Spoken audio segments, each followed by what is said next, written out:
목요일입니다. 촌철살인의 명쾌한 한마디부터 속 터지는 막말까지 한 주간의 말말말로 정치권 이슈를 정리하는 시간입니다. 각설하고 더불어민주당 최민희 전 의원 나오셨습니다. 안녕하십니까? 안녕하세요. 불굴의 희망 최민희입니다. 국민의힘 이준석 전 최고위원도 나오셨습니다. 네, 안녕하십니까? 예. 밖에 지금 비가 오나요? 오늘 오실 때 좀 교통은 어떠셨어요? 아침엔 정말 난리도 아니었는데. 예, 저는 뭐 어차피 지하철 타고 다니기 때문에 별 영향은 없습니다. 예. 올 때 덜 막혔어요. 아침에는 굉장히 막혔는데 올 때는 평소와 다름없었습니다. 다행입니다. 11월에 참 이렇게 많은 비가 올 줄은 정말 정치권 같았어요. 예측하기 힘든 갑자기 여러 가지 변수들이 좀 많이 있었던 오늘 서울의 날씨였는데요. 공수처장 후보 추천 무산됐습니다. 세 차례 표결을 했지만 2명의 후보 확정하지 못했고 추천위는 사실상 활동 종료를 선언했다고 하는데 준비된 인서트 듣고 말씀 나누도록 하겠습니다. 완전히 독립된 분들로 위원들이 구성되거나 대법관, 검찰총장 후보 추천위원회처럼 완전히 정치인이 배제된 상태에서 후보 추천위원회가 되고 그다음에 철저한 인사검증과 국회 청문회라는 것을 통해서 견제가 돼야 되지. 지금은 이제 공수처장 추천위원회가 지금 진행되는 과정이고요. 예. 이제 세 차례에 지금 회의를 했을 뿐입니다. 예. 이런 과정이 있는데 이것을 갑자기 여당에서 지금 일방적으로 종료 선언을 하고 법을 개정해서 이렇게 일방적으로 추진하겠다 하는 것은 상당히 저는 잘못된 것이라고 보고요. 비토권이라는 건 바로 이런 아주 정치적으로 노골적인 사람, 그다음에 후보 자격이 없는 사람을 밀어붙이는 것을 비토하라는 얘기지. 예. 이것을 뭐 자기 입맛에 맞는 사람을 선택하라는 것을 선택권을 준 게 아닙니다.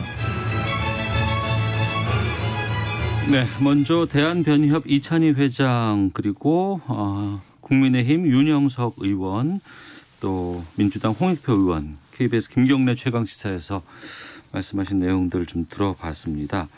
그냥 끝난 건가요? 추천위원회가 다? 네, 종료죠. 왜냐하면 네. 거기 대한변협 회장 이찬희 회장 그리고 법원행정처 조재현 처장이 오히려 강력한 뜻을 가지고 있었다고 합니다. 이건 10번을 해도 똑같은 결과일 것이다. 그래서 더 이상 진도가 나갈 수 없다. 예, 진도가 나갈 수 없기 때문에 일단 종료를 하고 정치에서 시작된 문제니 정치에서 해결하라. 이렇게 얘기했기 때문에 뭐 이게 어차피 대한변협 회장은 추천되는 거잖아요. 만약에 공수처장 추천위원회를 다시 해도 대한변협하고 법원행정처가 들어오는 거거든요. 그런데 그리고 가장 중립적이라고 인정받는 거거든요. 두 분이. 그런데 그런 강력한 뜻을 가지고 있고 또 제가 봐도 애초에 이현 변호사 같은 분이 공수처장 추천위원회에 추천되는 순간 그건 뭐 지연시키고 끌고 그리고 소위 비토권이라는 것을 못하게 막는 것. 그 사람에 대한 비토권이지 공수처장을 못 뽑게 하는 비토권은 아니거든요.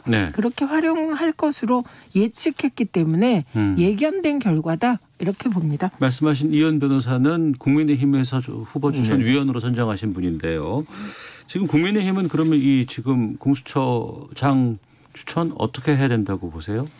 저는 공수처라는 제도 자체가 어쨌든 설계될 때 작년에 패스트트랙에서 기반되어서 이제 시작된 것인데 이 그러면은 야당이 사실상 비토권을 2개 가지고 있고 그 비토권에 따라 가지고 그 비토권을 행사할 수 있는 거는 민주당이 처음에 만들어냈던 4+1에서 만들어냈던 그 법 안에 따른 것입니다. 그렇기 권한이다. 때문에 원안대로 갔는데 본인들이 만든 법이 지키기 어렵게 되었으니까 이제 법 개정을 하겠다고 나서는 것이거든요.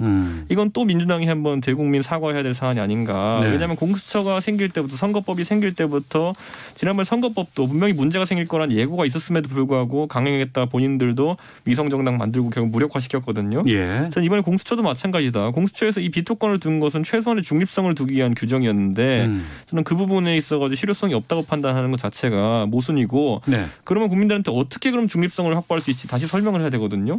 저는 그런 방법이 있을까 비토권 이외에 저는 그런 생각을 하게 되기 때문에 이번에 뭐 저는 그 사실 이 국민들이 잘 아셔야 될 게 비토권을 야당이 2장 갖는다라는 게 애초에 4+1에서 통과됐던 이유 중에 하나가 뭐냐면요. 그 당시에는 선거법 개정을 통해 가지고 연동형 비례대표제로 정의당이 국회 내에 20석 이상 의석을 진출하게 되면은 제3교섭단체가 되면서 그 제3교섭단체가 공수처 출범에 있어서 하나의 야당 몫을 행사하게 되거든요. 네네. 그렇기 때문에 그걸 상정하고 이렇게 패키지로 만들었던 것인데 애초에 그럼 민주당은 만약에 이런 사태를 방지하기 위해서는 네. 거꾸로 정의당과 처음에 합의했던 연동형 그 비례대표제에 정의당이 좀 더 의석을 가질 수 있는 방향으로 그렇게 진행했으면은 그때 의석은 민주당이 좀 적었겠죠. 하지만 지금 공수처 때문에 이렇게 국민의힘의 눈치를 받는 상황은 안 왔을 거거든요. 그러니까 이거는 매번 그렇지만은 정치는 기브 앤 테이크인데 민주당이 기브는 하나도 안 하고 맨날 테이크만 하려고 하다 보니까 생기는 문제다. 그래서 지난 패스트트랙에 같이 패키지로 묶였던 두 법안이 서로 충돌했던 것이 아니냐를 보고 있습니다. 네. 이제 얘기가 너무 퍼지니까 정치라는 무대는 주인공이 계속 바뀝니다. 당시에 4+1의 무대에서 공수처법을 통과시킨 핵심 동력은 어디 있었냐. 내용을 책임진 건 어느 쪽이냐. 사실 바른정당 쪽 안이 대부분 다 이게 수렴된 겁니다. 바른미래당이죠. 네, 바른미래당. 네. 그런데 그때는 원내 교섭 단체가 3개였어요. 그러니까 미래를 보고 한 게 아니라 당시 구성상 바른미래당이 갑자기 이렇게 국민의힘으로 흡수되고 이거 누가 예측합니까? 네. 그러니까 교섭 단체가 3개일 것으로 보고 그러면 야당 하나, 야당이 둘인데 그 야당이 교섭단체 둘에서 하나씩 하면 바른미래당 정도는 비토권을 비토권으로 활용할 수 있다고 판단한 4+1의 판단이었습니다. 예. 그런데 총선이 있었고 무대가 바뀌었습니다. 네. 그러다 보니 애초 예상과는 달리 바른미래당이 없어졌어요. 그때는 정의당을 염두에 둔 건 아니고요. 예. 없어져서 지금은 상황이 바뀌어서 국민의힘이 2개의 비토권을 가지게 된 겁니다. 네. 그런데 그 비토권을 비토권으로 쓰지 않고 공수처 출범을 막는 것으로 쓰고 있어요. 비토권은 그게 아닙니다. 그렇기 때문에 이제 민주당 입장에서는 바꿀 수밖에 없는 거죠. 공수처를 출범시킬 것인가 네. 아니면 국민의힘의 끝없는 흔들기, 끝없는 지연 전술에 말려서 공수처 출범을 못할 것인가 이런 기로에 와 있기 때문에 네. 물론 저는 여당도 반성하고 야당도 반성해야 되고 특히 원내대표들은 우리가 이 얘기 나올 때마다 김영란 대법관에 준하는 여야가 다 동의할 수 있는 처장 후보를 네. 여야 원내대표가 좀 미리 인재풀을 확보해라. 이런 제안을 여러 번 드렸거든요. 네. 그런데 그걸 해내지 못했다는 측면에선 여야 원내대표들이 일단 면목 없게 됐죠. 국민께. 그러나 민주당은 결단의 순간이 다가왔다고 생각합니다. 네, 오늘 오전까지도 보니까 그 김태년 원내대표는 25일 법 개정 뭐 이렇게 얘기가 좀 나오고 있더라고요. 네. 만약에 법 개정을 한다고 민주당이 시도한다 그러면 어떻게 해야 되나요? 국민의힘에서? 이건 마찬가지로 과거처럼 이제 패스트트랙이라는 절차에 준하는 어떤 속도전을 펼치겠다 이런 의지인데 예. 사실 그렇게 할 필요도 없는 게 이제 의석이 많기 때문에 의사 일정을 빨리 진행시킨다는 거거든요. 네. 근데 우리가 이제 패스트트랙도 봤지만은 성급하게 결과만을 이제 놓고 밀어붙인 입법이라는 것이 선거법도 실제 적용했더니 어그러졌고 지금 이제 공수처법도 처음에 짜놨던 이 추천안이 얼그러진 거 아니겠습니까? 네. 저는 이렇게 바늘허리에 실매어 쓰듯이 이렇게 하는 식의 입법이 지금 부동산 정책도 매번 그냥 뭐 하나 떴다 하면 그거 쫓아다니고 공 쫓아다니기 바쁜 그런 정책이 된 것처럼 민주당이 지금 공수처 출범이 절대선이라는 그런 어떤 선악 논리에 빠져가지고 네. 이런 일을 벌이고 있는 거 아니냐. 이 와중에 그러면 민주당이 생각하는 검찰개혁의 방향성이라는 것은 국민들한테 절대적인 지지를 받고 있느냐. 저는 최근에 이제 어떤 언론사에서 이제 의뢰했던 가상대결 여론조사에서 윤석열 총장이 상당한 수치를 이제 보여줬거든요. 근데 우리가 윤석열 총장이 경제에 대해서 얘기한 걸 봤습니까? 아니면 무슨 뭐 국방에 대해서 얘기한 걸 봤습니까? 외교에 대해서 얘기한 걸 봤습니까? 무조건 그 검찰개혁 노선에 대한 어쨌든 찬반 때문에 윤석열 총장의 지지율이 형성됐다 이렇게 볼 수 있는 것인데 저는 거기서도 만약에 지금 검찰개혁이라든지 공수처 설치라는 것이 절대 선이라고 인지되고 있었다면은 절대 윤석열 총장의 그런 수치들은 나오면 안 되는 수치들입니다. 아, 그건 너무 조금 논리가 비약된다는 느낌인 것이 윤석열 총장은 반검찰개혁입니다. 그러면 이재명 지사는 검찰개혁 찬성이다. 이렇게 국민들이 여론조사에 응할까요? 저는 그럴 것 같지 않습니다. 그리고 이 윤석열 총장에 대해서 현직 검찰총장을 후보로 놓고 1대1 가상 대결의 여론조사를 하는 건 저는 희대의 코미디 여론조사라고 생각합니다. 그리고 일종의 관종 여론조사라고 생각해요. 그런 건 하면 안 되는 거기 때문에 더더구나 국민의힘이 윤석열 총장이 만약에 국민의힘 후보라면 그럼 뭐 저렇게 말씀하셔도 사실 민주당이 할 말 없죠. 그런데 국민의힘 후보들은 사라지고 윤석열 총장을 1대1로 여론조사를 했을 때 저는 국민의힘이 반대해야 될 것 같아요. 그 자당의 후보들은 사라지니까. 근데 그것을 예로 쓰는 건 조금 그 국민의당 후보들에 대한 예의가 아니다. 국민의힘. 이렇게. 국민의힘 후보들에 대한 예의가 아니다. 이렇게 보고요. 그다음에 이게 자꾸 퍼져서 할 수 없이 말씀드리면 선거법이 어그러졌다 이렇게 표현하시는 건 좀 곤란하다. 선거법을 누가 처음에 어그러뜨렸냐. 위성정당을 누가 먼저 만들었냐. 그거는 자유한국당이었거든요. 그리고 민주당은 그럼 그 상황에서 자유한국당이 위성정당을 만들어서 비례대표를 많이 가져가는 상황에서 어떻게 할까를 말하자면 종속 변수로서 판단하고 욕먹을 각오로 위성정당을 만든 거기 때문에 이제 선거법이 그냥 어그러진 건 아니다. 누군가 어그러뜨린 거고 그것은 과거 자유한국당이다. 이렇게 말씀드리고 그러니까 민주당이 만약에 결단을 해서 공수처법을 변경해서 그 변경 내용이 단순합니다. 그냥 국회 사인 추천 이렇게 되는 거예요. 그럼 아마도 국회의장 추천 뭐 이런 식으로 바뀌겠죠.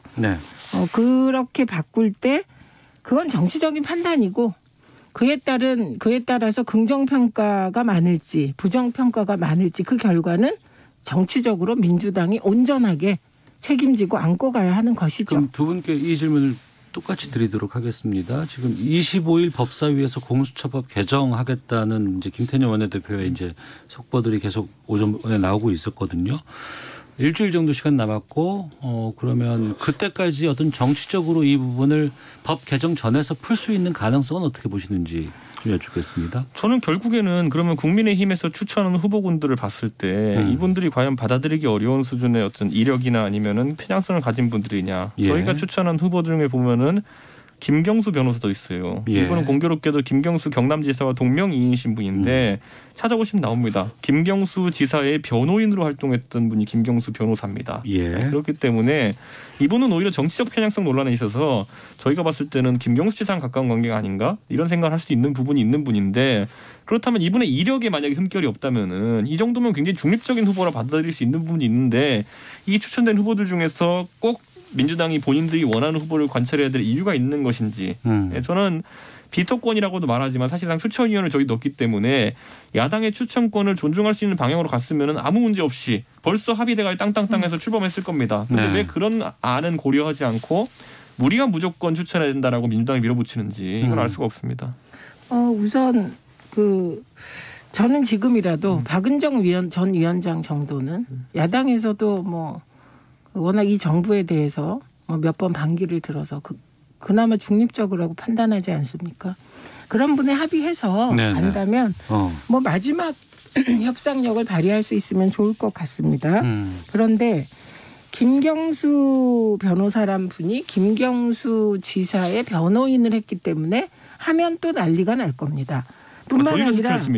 뿐만 아니라 지금 저는 이분이 이렇게 여러 데 뭐 들어가신 데가 있어요. 그래서 이분이 회의할 때 발언한 내용들을 전해 듣기도 하고 했는데 어떤 연유로 김경수 지사의 변호를 맡게 됐는지 모르나 매우 아주 보수적인 분이더군요.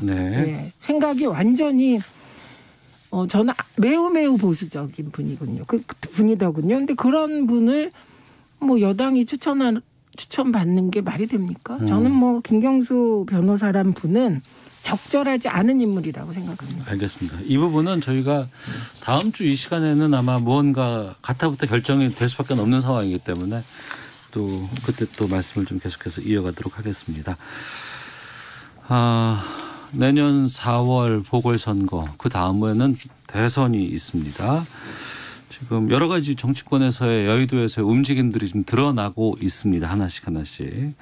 먼저 그 유승민 전 의원이 차기 대선에 재도전하겠다는 의지를 공개적으로 밝혔다고 합니다. 서서히 이제 이게 윤곽이 드러나는 거죠? 어떻습니까?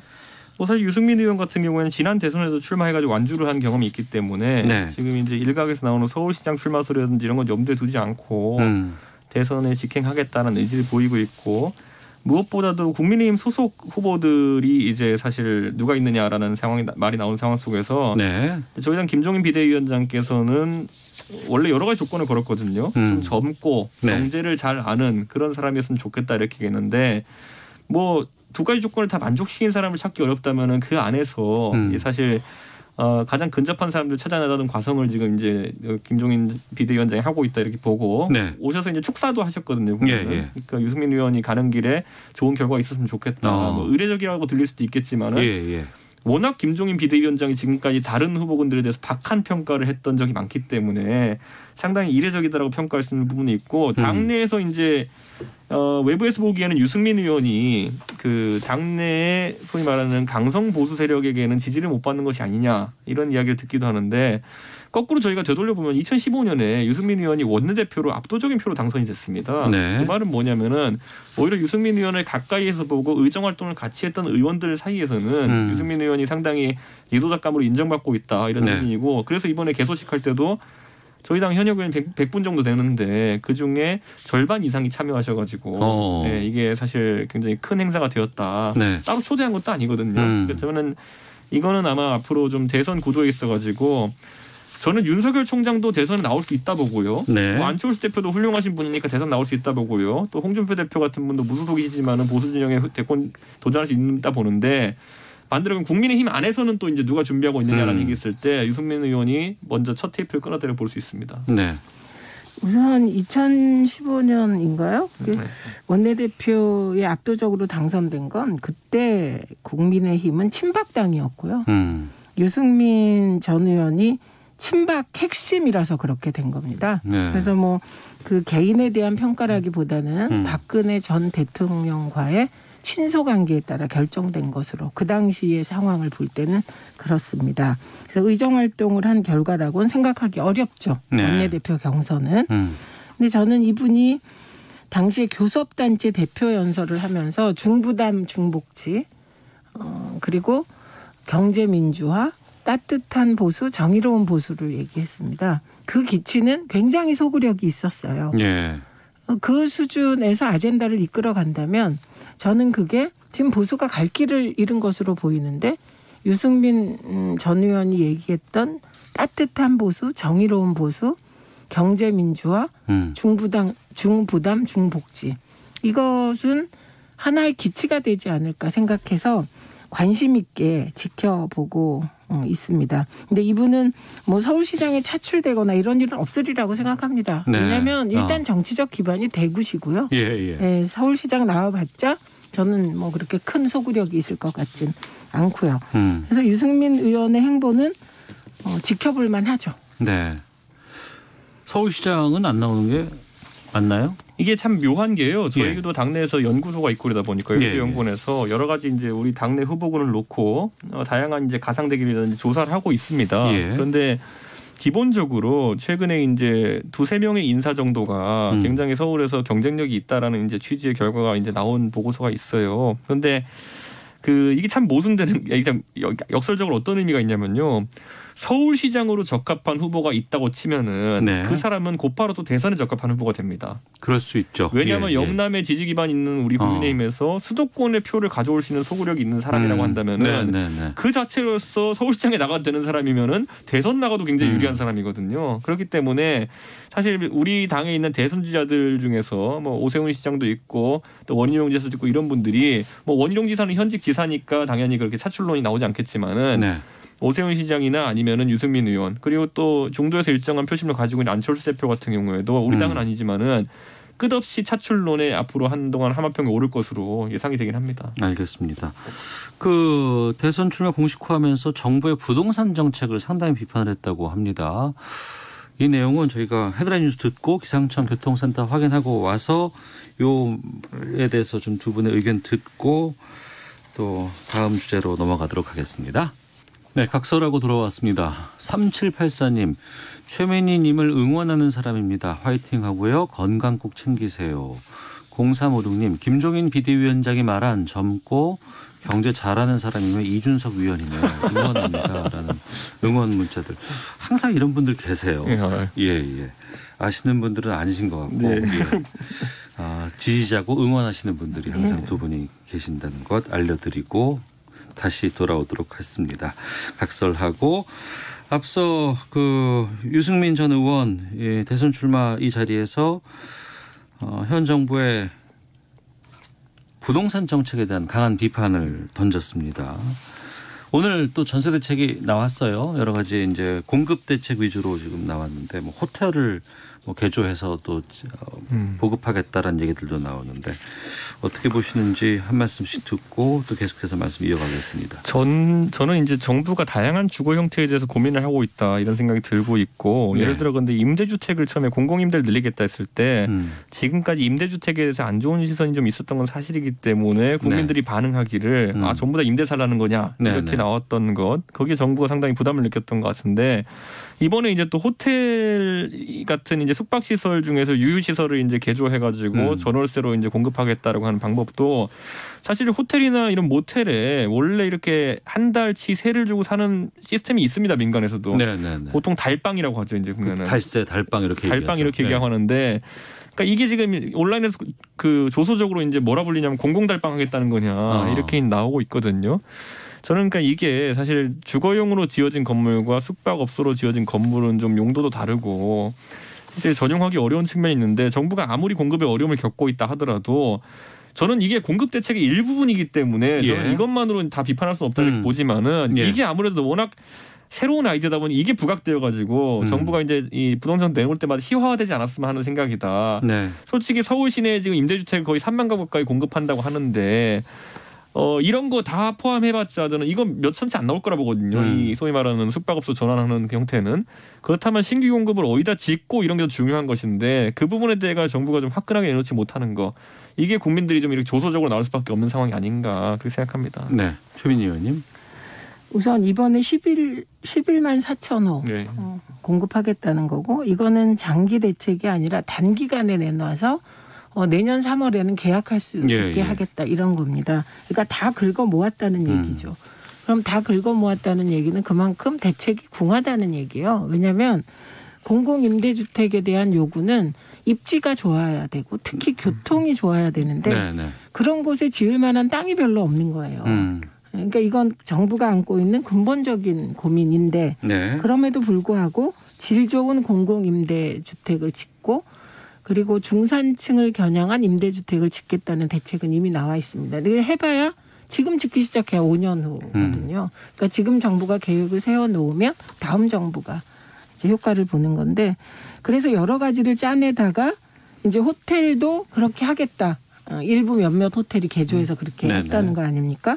근데 저는 뭐 비판이 나올 수 있다고 보는데 유승민 전 의원이 대권을 지향하시는 분이 그거 콕 찍어서 비판하는 거는 좀 꼬리 잡고 흔드는 느낌?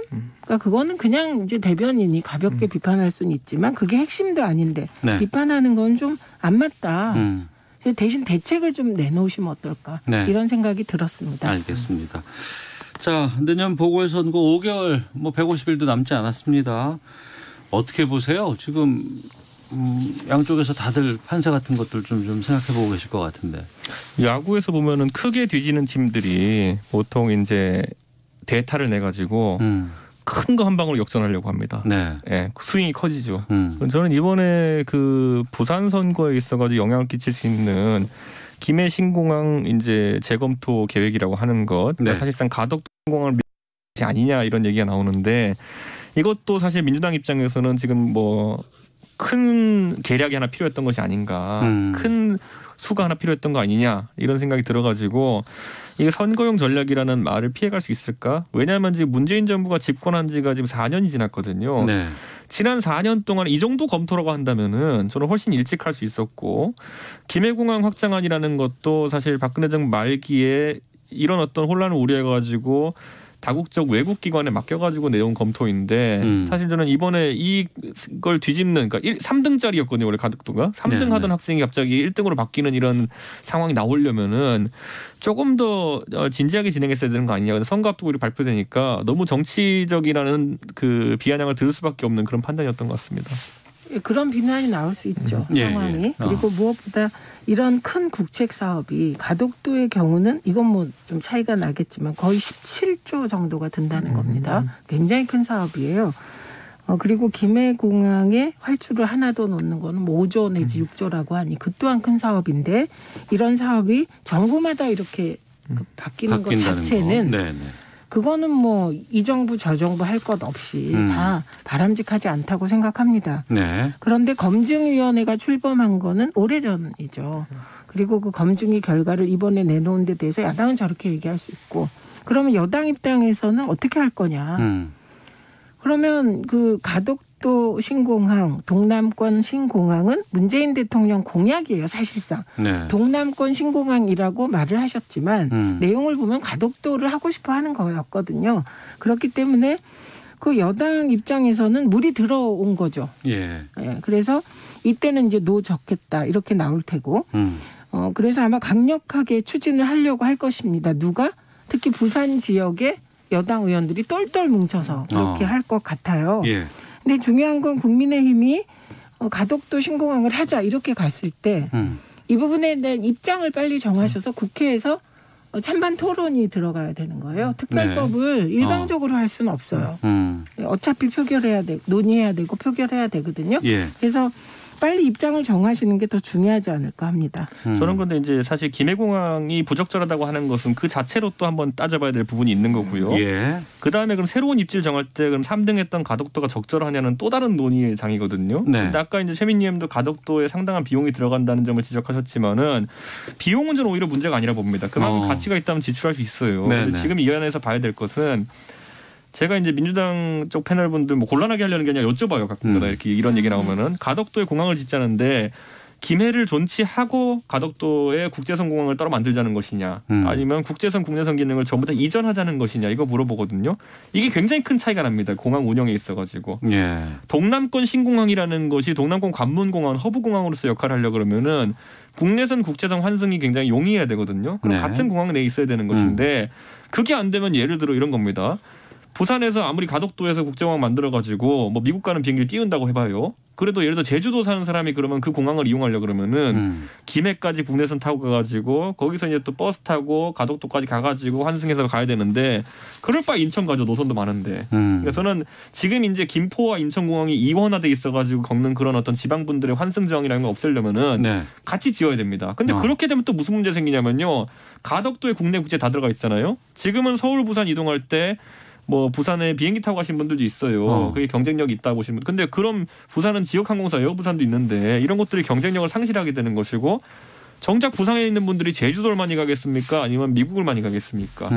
제주도 가거나 이때 국내선 이용할 때는 결국엔 공항이 훨씬 멀어지는 효과밖에 안 되는 거거든요. 네. 저는 이런 것들을 다 고려해야 되는 부분이 있다. 그래서 저는 가덕도가 최적의 입지냐는 또 다른 논의의 장인데 그래서 저는 민주당이 이걸 선거 전까지 결론 안 낼 가능성이 높다 이렇게 봅니다. 그래서 지금은 원래 이제 음모론도 그렇고 이런 어떤 계획도 그렇고 음모론일 때 제일 비싸게 팔리고 계획일 때 제일 비싸게 팔리거든요. 예. 저는 선거 전까지 오히려 이런 미궁 속에서 아마 계속 선거를 치르려고 할 것이다. 이런 생각을 합니다. 그거는 안 그럴 것 같고요. 특별법을 강하게 추진할 것 같습니다. 네. 이걸 전재수 의원이 주도하고 있더라고요. 그분 스타일을 볼 때 굉장히 직선형이에요. 그래서 다른 뭐 생각 꼼수를 하거나 이런 스타일이 아니고 지금 말씀하신 게 하나의 포인트인데 굉장히 섬세한 포인트죠. 왜냐하면 이게 그 김해공항과 가덕도 공항을 이용하는 어떤 개인의 수요까지 고려한 얘기니까. 그러니까 이거는 일단은 큰 틀이 만들어져야 되겠죠. 그 가덕도를 어떤 쓰임으로 어떻게 설계할 거냐. 그러니까 이게 국내적 요인으로 가덕도를 짓자. 전 이건 아닌 걸로 알고 있습니다. 네. 그리고 바로 요 지점 김해공항에 활주로를 하나 더 놓는 것이 시간이 또 지나면 활주로를 또 놔야 될 수도 있는데 이 경우는 정말 경제성도 효율성도 없다. 네. 이게 김해공항의 제가 아는 약점이었거든요. 네, 네. 그러니까 이 얘기는 뭐냐면 동남권 신공항으로 어떤 그 하나의 새로운 공항 허브를 만들겠다는 전략이기 때문에 이런 전략일 때 김해공항과 뭐 제주도 갈 때 뭐 할 때 이런 건 사실은 마이너하게 보일 수 있는 문제죠. 알겠습니다. 짧게 하나씩 여쭤보고 마치도록 하겠습니다. 그러면 이전까지만 해도 국민의힘에서는 부산은 가져오는 것으로 생각하고 서울을 되게 중요하게 보셨는데 이 가덕도 김해 신공항 이 재검토 결과 발표 이게 부산에 좀 영향이 좀 있다고 보세요? 어떻습니까? 저는 이제 전장을 사실상 서울에 두게 되면은 민주당 입장에서는 부산에 집중할 수가 없는 그런 상황이 되는 거고 서울에 오히려 전장이 돼버린 상황이 되거든요. 네. 그런데 이제 반대로 부산에서 이런 큰 이슈를 발생시키면은 부산이 전장이 되고 오히려 국민의힘이 서울에 신경을 쓸 수 없는 상황이 됩니다. 그래서 저는 그런 전략적인 판단이 있지 않았을까 이런 생각을 하고요.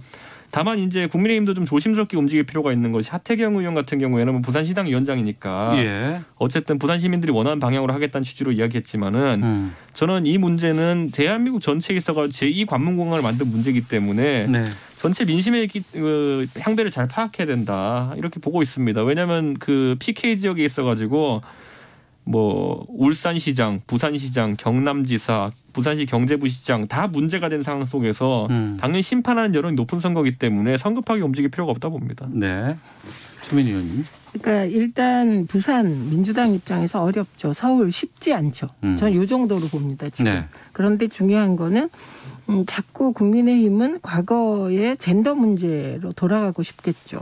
그러나 젠더 문제가 선거의 가장 큰 쟁점이 되리라고는 생각되지 않습니다. 그리고 그 시장들이 잘못했죠. 네, 잘못했고 그렇지만 그 새로운 후보가 나왔을 때 그 후보에게 과거 시장의 잘못을 자꾸 추궁하는 게 과연 가할까? 그것도 쉽지 않습니다.